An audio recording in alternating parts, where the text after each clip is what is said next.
하나님 말씀 로마서 9장 19절에서 23절 말씀을 보겠습니다.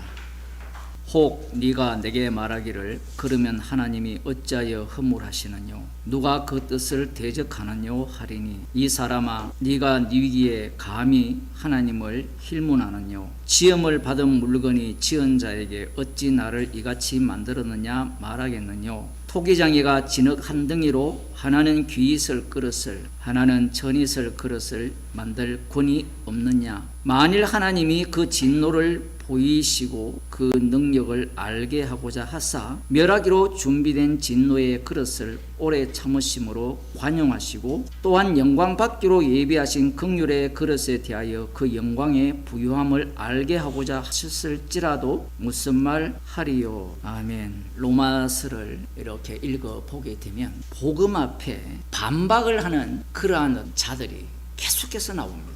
하나님이 어찌하여 심판할 수 있느냐 이 얘기입니다. 왜 이런 반박을 합니까? 아니 하나님이 하고자 하는 자를 강팍케 하시고 하고자 하는 자를 긍휼케 하신다면 하나님이 어떻게 심판할 자격이 있느냐 이 얘기입니다. 하나님 홀로 북치고 장구치는데 어떻게 하나님이 심판하는 것이 가능하냐라는 거예요. 그런데 제가 지금 계속해서 복음을 전하면서 강조하는 바가 뭐였습니까? 옳은 것이 복음이 아니라는 이야기를 계속 강조를 해요. 십자가는 인간의 옳음을 비켜갑니다. 마귀가 처음에 뱀을 통하여서 이 여자를 유혹을 할 때 네가 이것을 먹는 날에는 눈이 밝아져서 하나님과 같이 된다라고 했잖아요. 그 말이 거짓말입니까? 진짜였잖아요. 주권 믿는다고 하는 자들에게 질문하는 거예요. 여러분 구약 읽어보면 이 강팍케 하신 것도 하나님이잖아요. 맞죠? 야곱은 사랑하고 에서는 미워했다는 것도 구약에 다 나와요. 그 하나님의 뜻대로 되는 걸 다 알아요. 되는 걸 다 아는데 말씀에 순종하지 않으면 하나님이 어떻게 합니까? 심판을 내렸다는 거예요.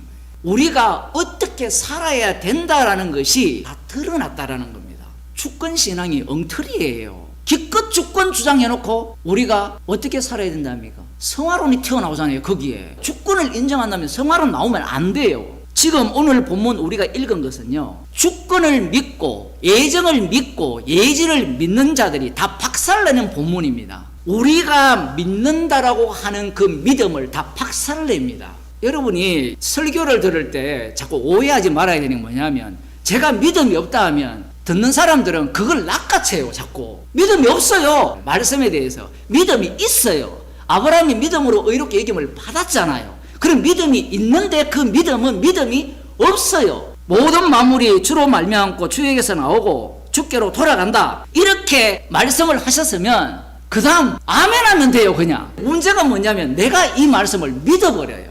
그러면 아브라함의 믿음에 들어갈 수 있습니까? 없습니까? 못 들어가잖아요. 지금 영적 싸움이잖아요. 이 피 흘리는 싸움보다 더 강렬한 싸움이에요. 구약 이스라엘을 어린 양의 피로 구출을 하잖아요. 구출을 해서 광야로 몰아넣으면 뭐밖에 안 나옵니까? 남는 게 뭐였어요? 어린 양의 피만 남기고 다 진멸당하죠. 성도가 어린 양의 피만 남기기 위해서 이 세상을 살게 하는데 그게 교회예요. 교회 안에 이 얘기가 들어가기 시작하면 우리가 탄탄하게 로마서 1장부터 11장까지 논리적으로 믿어왔던 것들이, 알았던 것들이 소용있다 없다? 소용없다라는 이야기를 하고자 하는 거예요. 왜 그러냐? 성도는 십자가의 증인이기 때문에 그래요. 고린도전서로 가면 십자가의 지혜를 이야기합니다. 십자가의 지혜는 이 세상의 모든 지식을 어리석다라고 규정을 해요. 인간들이 갖고 있는 그 악마성을 철저하게 노출시켜요. 정말 흥미로운 게 이런 거잖아요. 복음을 제대로 알았는데 사람들이 뭐 갖고 삐집니까? 내 감정을 건드리면 삐져버립니다. 그래서 십자가 복음은 감정을 못 이긴다, 이런 유명한 말이 나왔어요. 십자가 복음이 감정을 못 이기는 게 아니라 진짜 복음의 현장은 12장부터예요. 우리가 살아가는 현장이에요. 지금 선택 계속 반복하거든요. 아브라함을 선택했는데 누구를 또 선택합니까? 이스마엘을 날리고 그 이삭을 선택했는데 또 누구를 선택합니까? 야곱과 에서가 있는데 야곱을 선택하죠.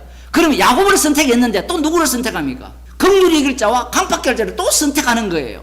야, 그러면 이제 짜증나죠. 서서히 한 번 선택은 영원한 선택이 되는데 계속 분화가 되면 어쩌란 말입니까? 이 말이 나와야 돼요. 왜 이 분노가 쏟아져 나오느냐 하면 말씀을 대할 때, 하나님의 선택을 대할 때 나의 구원으로 돼 있기 때문에 그래요. 선택의 끝 지점이 나의 구원이에요. 나의 구원입니다. 지금 로마서는 그걸 철저하게 깨는 겁니다. 구원이 남으면 안 돼요. 예수님이 성경은 내게 대해서 전한다면 십자가만 남아야 돼요. 십자가만 남기 때문에 그 십자가 때문에 이 구원이라는 것이 만들어진 거예요. 그런데 이 주객이 바뀐다는 겁니다. 바뀌는 자리가 유대교예요. 유대교는 여기까지 따라올 수 있어요. 이 정도는 다 따라온다라는 거예요. 그런데 문제가 뭐냐면 예수님의 이 복음, 십자가의 복음을 들은 자들이 이들과 과연 다르냐라는 거예요. 다를까요? 다르지 않다라는 겁니다. 그래서 우리가 성경을 보는 거예요. 육신을 입고 있기 때문에. 그 육신을 입은 자들은 유대인들이 했던 그 모든 짓이 다 나옵니다. 무엇 앞에? 복음 앞에. 아이 목사님, 어차피 강팍결자를 강팍이고 긍휼자를 긍휼히 여기니까 교회 올 필요가 뭐 있습니까? 맞죠? 기도를 왜 합니까? 어차피 주님 뜻대로 할 건데 주님은 죄인을 부르러 왔는데 죄인이 될 마음이 없는 거예요. 방금 말씀드린 대로 기도할 필요가 뭐 있느냐? 복음을 전할 필요가 뭐 있느냐? 어차피 뭐예요? 구원할 자 구원하잖아요. 맞는데 문제가 뭐냐 하면 그 맞는 말을 마귀도 하고 주님도 하신다라는 거예요. 아무 소용없어요. 믿음도 소용없고 아는 것도 소용없어요. 높은 자리에 앉는 것도 소용없습니다. 사람들은 이 로마서 11장까지 말씀을 공부를 하면서 강렬한 지식 체계를 세우는 거예요. 그걸 뭘로 바꿔치기 합니까? 믿음으로 바꿔치기 합니다. 그게 무슨 믿음입니까? 허물을 가리우심을 받는 자가 복되다 했잖아요. 그러면 그 말씀의 현장성 속에 있는 자가 성도예요. 여러분들이 뭐 오래 믿은 사람은 10년, 20년 믿었는데 복음을 듣기 전에는 다른 복음을 따랐잖아요. 열심히 헌금하고 봉사하고 기도를 다 했는데 그것이 믿는 게 아니오라고 하면 어떤 마음이 듭니까? 감사한 마음이 듭니까? 분노가 생깁니까? 그런데 표면적 유대인이 유대인이 아니요. 육신의 할례가 할례가 아니라고. 할례는 마음의 하라고. 이 얘기는 구약에 나와요. 근데 마음의 할례는 어떻게 하는가 하면 성령 안에서만 마음의 할례가 된다라고 이야기를 해요. 29절에서. 스스로를 어떻게 규정하는가 하면 나 성령으로 마음의 할례 받았다고 얘기해요. 그러니까 이 말씀이 저 유대인들 쪽에서 보게 되면 말도 안 되는 말씀이죠. 왜냐하면 사람들은요 자기가 행한 것에 대해서 인정을 받고 싶어요. 선악과 때문에 그래요. 선악과의 특징은 뭐냐면요 내가 뭔가를 행위를 통하여서 하게 되면 거기에 대한 반드시 대가를 준다라고 생각하는 게 선악과예요. 율법은 철저하게 행하면 지키면 복을 받고 안 지키면 저주받는다니까 선악과하고 딱 맞아떨어져요. 그래서 율법을 주신 거예요. 죄 아래 가두기 위해서. 너희는 선악 구조에서 못 벗어난다. 그게 로마서 이야기잖아요. 성령 안에서의 마음의 할례는 누가 합니까? 내가 하는 게 아니라 아버지께서 아들을 통해서 할례를 하게 하시죠. 그러니 칭찬은 주께로 돌아가는 칭찬입니다. 하나님께로부터 칭찬을 받는다 할 때 하나님이 영광 받으시는 그 영광이 궁극적으로 누구한테 돌아오게 되는가 하면 자기에게로 돌아와요. 그래서 로마서 11장 끝부분에서 주로 일하고 주로 말미암고 주께로 돌아간다고 하는 거예요. 이 차이점이 얼마나 큰가. 이것은 성령이 아니고는 이 차이를 분별을 못하게 되어 있어요. 그래서 3절에 나오는 게 그런즉 유대인의 나음이 무엇이며 할례의 유익이 무엇이뇨 이런 식으로 표현을 했지만 제가 좀 다르게 표현할게요. 사도 바울님 그렇게 말할 것 같으면 유대인의 나음이 뭐고 할례의 유익이 뭐냐 얘기해요. 왜 유대인을 선택했느냐 얘기잖아요. 지금 힘들게 예수 믿을 필요가 뭐 있어요. 유대인 선택을 누가 했어요? 하나님이 하셔놓고 그거 아니야 라고 이야기를 해요. 정말 이 정도 대목이 되면 놀라야 되는데 요즘 성도들은 워낙 믿음이 좋아가 안 놀라요. 이것은 교회 안에서 똑같이 반복이 됩니다. 12제자가 똑같잖아요. 선택을 했잖아요. 근데 12제자에서 누구는 사랑하고 누구는 미워합니까? 야곱은 사랑하고 예수는 미워했잖아요. 제자들이 계속 나중에 제자들이 또 복음을 전하잖아요. 복음을 전하면 대마 같은 경우에도 또 떨어져 나가거든요. 이것들이 계속해서 반복이 됩니다. 그 이유가 뭐냐면 제자들은 자기 구원의 증인이 아니라 십자가의 증인이기 때문에 그래요. 그러면 나한테 그게 무슨 도움이 되느냐? 나에게 그게 도대체 무슨 이익이 있느냐? 이렇게 따져 들어가죠. 불의가 하나님의 의를 드러낸다면 그 다음 사람들이 뭐라고 하는 거면 진노를 내리시는 하나님은 불의하시다. 다윗의 불의가 하나님의 의를 드러냈으니까 진노를 내리시는 하나님은 불의하다는 거예요. 진노는 누구에게 내려야 됩니까? 죄인에게 내려야 되잖아요. 그러면 다윗은 죄인인데 왜 안 내립니까? 사울과 똑같은 입장인데 왜 다윗은 사랑하고 사울은 미워합니까? 십자가의 피가 구원을 하고 하나님 뜻대로 한다면 그 피를 자랑케 하기 위한 복음이라면 나는 어디로 갈 수 있다? 천국 갈 수 있다. 복음을 전해야 이런 소리를 들어요. 복음을 안 전한 사람은 이 소리를 못 듣습니다. 지금 사도 바울이 복음을 전했기 때문에 이러한 논리를 갖고 반박을 당하는 거예요. 하나님이 진짜 불의한데 죄인을 구원할 것 같으면 죄만 더 지면 되지. 그렇게 뒤에 나오거든요. 8절에 또 그러면 선을 이루기 위하여 악을 행하자 하지 않겠느냐. 이야, 정말 다윗을 본받읍시다. 어떻게? 남의 아내를 빼앗고 그 남편을 죽입시다. 그래야 하나님의 선을 이룰 수 있지 않습니까? 이 논리가 나오는 거예요. 그러니까 복음이라는 것을 이용해서 내 마음대로 살겠다는 거죠. 선을 이루기 위해서 악을 행하자는 거예요. 3장 9절로 가면 그러면 어떠하뇨? 우리는 나으뇨? 결코 아니라. 이렇게 들어가요. 우리도 이 범죄에서 벗어납니까? 안 벗어납니까? 못 벗어난다는 얘기예요. 이 우리가 누구냐면 사도 바울을 포함한 모든 성도들이에요. 왜 이런 말을 하느냐면요, 요 이야기를 딱 하면 사람들이 어떤 반론을 하는가 하면, 복음을 안다는 사람은 나는 그렇지 않다라는 거예요. 나는 이렇게 안 비웃고 나는 죄를 짓자라고 말하지 않는다라는 거예요. 선을 이루기 위해서. 복음 아니까. 근데 사도 바울이 뭐라고 하냐면 우리가 나았냐? 아니라는 이야기예요. 복음을 아는 자니까 악마임을 알아요. 복음을 모르는 자는 자기를 악마라고 인정하지 않습니다. 악한 마귀라고 인정하지 않아요. 복음을 모르는 자는 자신을 악마로 절대로 인정하지 않습니다. 그래서 사도 바울이 우리는 나은요 결코 아니라는 겁니다. 아, 그럼 어쩌란 말입니까? 뭘 어쩌란 말이에요? 말씀 앞에 죄인이 되면 자유인이 되잖아요. 아, 이 쉬운 걸. 문제는 자신이 너무 똑똑하다는 거예요. 선악과를 먹었기 때문에 계속 선을 이야기하는 겁니다. 복음이라는 걸 갖고, 복음을 갖고 선악을 따지지 않아요. 사도 바울은 지금 복음을 전하고 있는데 듣는 당사자들은 계속해서 선악을 구분해요. 무슨 말씀이 옳으냐 그렇냐를 계속 따지는 겁니다. 그래서 옳은 게 뭐예요? 죄가 담고서 은혜가 넘친다면 그 다음 나오는 게 뭐예요? 그러면 은혜를 더하기 위해서 죄에 거하자라는 논리를 펴는 겁니다. 로마서가 끝나면요 우리는 숨막혀 죽어야 돼요. 그게 십자가입니다. 로마서는 그런 게 아니라 복음 자체가 그래요. 성경이 내게 대해서 전한다 하잖아요. 그러면 성경 전체를 보게 되면 우리는 숨막혀 죽어요. 십자가 아닌 곳이 없기 때문에. 이것까지도 죄고 저것까지도 죄고 죄 아닌 곳이 없어요. 6장 15절 봅시다. 그런즉 우리 어찌하리요? 우리가 법 아래 있지 아니하고 은혜 아래 있으니 죄를 지으려 그럴 수 없느니라. 성도는 은혜 아래 있다 하거든요. 그럼 법이 없으니까 어떻게 해야 됩니까? 은혜 아래 있으니까 나오는 논리가 뭐예요? 자유죠. 예수님이 말하는 자유와 달라요. 은혜의 원천이 누굽니까? 화목제물이죠.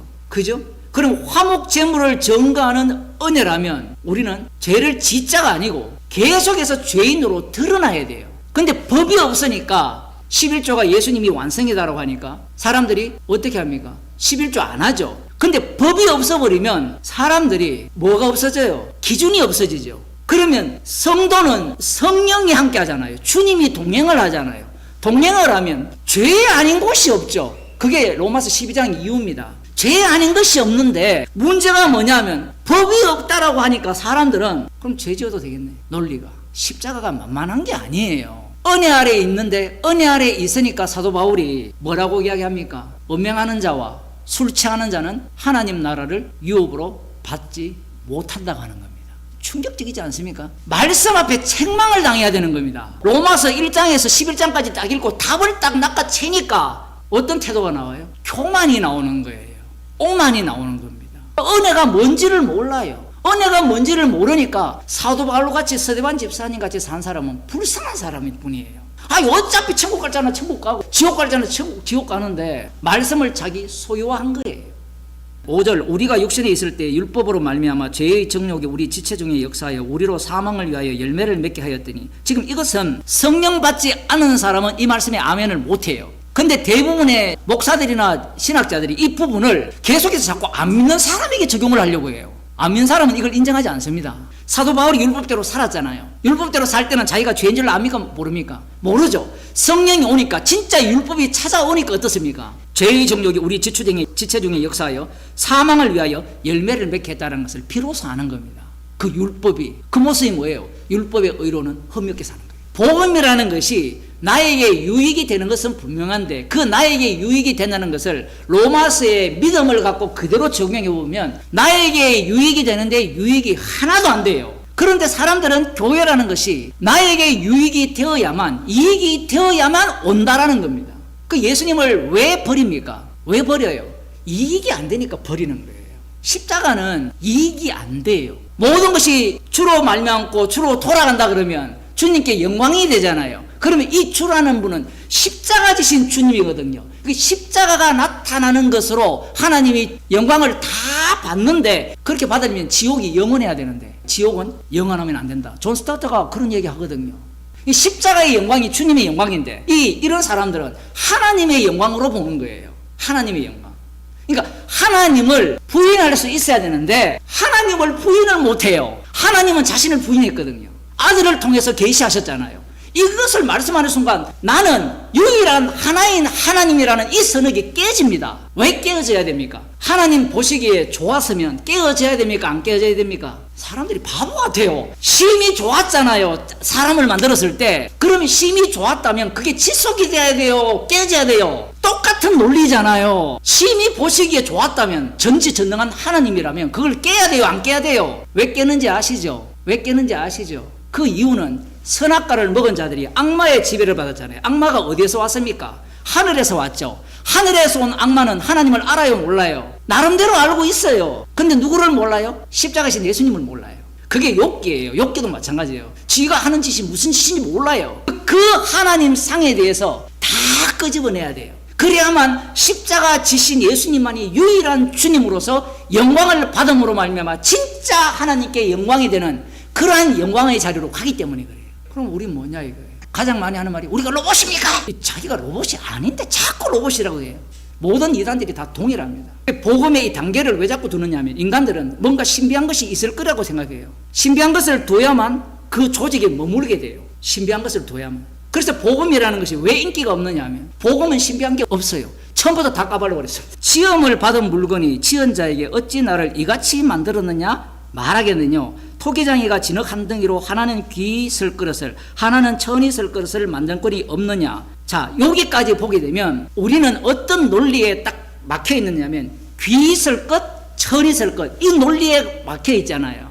근데 사도 바울이 말하는 게 지금 이 이야기를 하는 겁니까? 아니면 앞부분의 내용의 선택을 이야기하는 겁니까? 앞부분을 이야기하는 거죠. 앞부분의 내용을 갖고 이야기하는 겁니다. 창세전의 그리스도 안에서 택한 자는 반드시 구원을 합니다. 그리고 너희 속에 빌립보서에 보면 너희 속에 착한 일을 시작하신 뒤는 반드시 그리스도의 날까지 이루어요. 그거 못하는 주님이 아니에요. 언약은 불변하기 때문에. 문제는 이 언약의 말씀을 나의 소유로 갖고 오는 순간 악마의 말이 돼요. 정말 놀랍지 않습니까? 하나님의 말씀이 인간이 그걸 갖고 오는 순간 인간의 말로 바뀌어버립니다. 말씀이 육신이 되셨다라고 했잖아요. 그러면 모든 말씀이 육신이 되신 분의 활동으로 봐야 되는데 인간들은 말씀이 육신이 되셔서 말씀을 주셨으니까 그 말씀을 다시 뭘로 바꿉니까? 말로 다 바꿔버려요. 그게 신학이에요. 이스라엘이 다 이스라엘이 아니요. 아브라함의 씨가 다 아브라함의 씨가 아니요. 약속의 자녀가 다 약속의 자녀인 건 맞다라고 인정을 하면서 그 다음 사실은 말이 나와야 되거든요. 근데 사도 바울이 왜 그 얘기를 하지 않느냐면 약속의 씨라야 약속의 자녀다라는 이야기는 예수님과 직결이 되기 때문에 그 다음 하는 말이 약속의 씨라도 다 약속의 자녀가 아니라는 얘기를 안 하는 거예요. 그 얘기는 이미 앞에 들어가 있습니다. 그래서 야곱은 사랑하고 에서는 미워했다라는 겁니다. 이 내용이 뭐냐 하면 귀 있을 그릇 천이 있을 그릇을 만들었다는 얘기예요. 그러니까 우리가 갖고 있는 논리와 너무 다르잖아요. 우리는 처음부터 기 있을 것이라면 처음부터 기 만들어야 되는데 뒤에 나오는 내용이 뭐냐면 처음에는 천이 있을 그릇이었다는 거예요. 천이 있을 그릇이었는데 하나님의 영광과 긍휼을 나타내기 위해서 귀 있을 그릇로 바꿔버렸다는 겁니다. 이게 뭐냐면 천이 있을 그릇은 천이 있을 그릇로 만들고 귀 있을 것은 귀 있을 그릇로 만들었다라는 복음이에요. 이 십자가 복음 앞에 누가 하나님 제가 복음을 알겠습니다. 이제 믿겠습니다. 쓸 수 있느냐 얘기예요. 없다는 이야기를 로마서 4장에서 하는 겁니다. 믿음이 있어요. 여러분 다 믿음이 있잖아요. 그런데 믿음이 있는데 이 믿음은 가짜 믿음이라는 겁니다. 진짜 믿음은 아들의 죽으심이에요. 그 죽으심으로 말미암아 우리는 십자가의 증인으로서 사망에서 생명으로 옮긴 겁니다. 본래 하나님께서 그 진노를 보이시고 그 능력을 알게 하시고자 하여 멸하기로 준비된 진노의 그릇을 오래 참은 대상이 누구냐면 뒤에 보면 이들이 우리라 해요. 우리 사도 바울이 그 얘기가 24절에 보면 이 그릇은 우리니 이 그릇은 어떤 그릇입니까? 긍휼과 진노가 같이 담겨있는 긍휼의 그릇. 그러면 그 긍휼의 그릇은 진노와 긍휼이 같이 담겨 있어요. 왜 유대교가 중요하냐면 유대교 신학이 구원론이거든요. 그러면 복음을 들은 자들도 신학을 어떻게 형성하느냐면 구원론으로 형성을 해요. 그러면 구원에 대한 확신만 생기면 사람들은 자유인이 돼요. 그래서 구원파가 활개를 치는 겁니다. 모든 인간들이 구원을 갈망하기 때문에 그래요. 워낙 우리가 프레임에 갇혀 있거든요. 신학이라는 프로그램, 선택 교리에 갇혀 있었기 때문에 이렇게 안 보였어요. 이렇게 되면 목사님 그러면 구원이 왔다 갔다 할 수 있습니까? 이거는 완전히 행위론자하고 똑같은 거 아닙니까? 천만의 말씀이에요. 지금 믿어야 구원 얻는다 자들은 더 악한 자들이에요. 근데 그 더 악한 자들보다 더 악한 자들이 이 진리를 믿는 자들입니다. 구원 선택, 하나님의 선택, 하나님의 주권을 믿는 자들이 더 악한 자들이에요. 왜냐하면 이들은 믿어버리기 때문에 십자가 자체를 완전히 삭제해버립니다. 여러분 십자가 이야기해 보세요. 난 그거 뗐다 이야기합니다. 니는 그럼 뭐냐 물으면 나는 교인 200명이다. 내가 개척교회 한지 한 10년 됐는데 교인 500명이다. 이런 이야기를 하는 거예요. 그런데 사도 바울은 지금 말씀의 깊이 속으로 들어간 성도들입니다. 성도들이 가는 편지니까 성도들이 이 악마가 옆에서 어디까지 속삭이는지를 유대인들을 통해서 낱낱이 밝혀주는 거예요. 근데 이걸 나 안다라고 하는 사람은 깨닫지 못해요. 사람은 자기가 아는 것만 듣고요. 그리고 이런 본문들도 답을 갖고 읽으니까 1000만 번 읽어도 아무 소용이 없는 거예요. 답을 갖고 읽으니까. 철저하게 하나님은 뭘 보이고자 하기 위해서입니까? 오래 참으심을 보이고자 하고 하나님의 영광을 드러내기 위해서, 이 심판을 드러내기 위해서 지금 너희들이 생각하는 구원을 주지 않는다라는 거예요. 그러면 성도에게 남아야 되는 건 무엇입니까? 십자가예요. 피입니다. 지금 사도 바울이 죄를 드러내는 거예요. 그런데 최종적으로는 사도 바울이 뭘로 가버립니까? 11장을 먼저 보게 되면 끝에 누가 주께 먼저 드려 갚으심을 받겠느냐? 이는 만물이 주에게서 나오고 주로 말미암고 주에게로 돌아갑니다. 영광이 그에게 세세히 있으리로다. 아멘. 십자가 지신 주님께 영광을 돌리기 위한 화목 제물 대심이라는 거예요. 만일 하나님이 그 진노를 보이시고 그 능력을 알게 하고자 하사 멸하기로 준비된 진노의 그릇을 오래 참으심으로 관용하시고, 그 멸하기로 준비된 진노의 그릇이라면 천국 가야 됩니까? 지옥 가야 됩니까? 지옥 가야 되죠. 그런데 이게 다 뒤집어지잖아요. 왜냐하면 야곱은 사랑하고 에서는 미워했는데 이 말씀 되게 하기 위해서 고스란히 누구한테 적용시킵니까?